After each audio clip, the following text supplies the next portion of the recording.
Valsad ST workshop પાસે motorcycle slip થઈ જતા પાછળ બેસેલી મહિલાનું એસટી બસનું ટાયર ફરી વળતા વલસાડ એસટી વર્કશોપ પાસે આજરોજ એક મોટરસાયકલ સવાર ઈસમ અને મહિલા પસાર થઈ રહ્યા હતા, જે દરમિયાન મોટરસાયકલ સ્લીપ થઈ જવાની ઘટના બની હતી।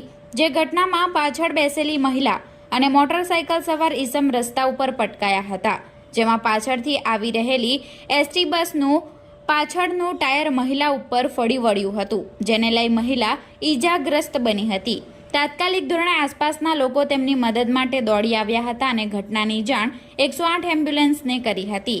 કોલ મળતા જ 108 એમ્બ્યુલન્સની ટીમ ઘટના સ્થળે પહોંચી મહિલાને ચેક કરતા ગંભીર ઈજાના કારણે મહિલાનું મોત થયું હોવાનું જણાવ્યું હતું। ત્યારબાદ ઘટનાની જાણ પોલીસ અને ખાનગી એમ્બ્યુલન્સને કરવામાં આવી હતી।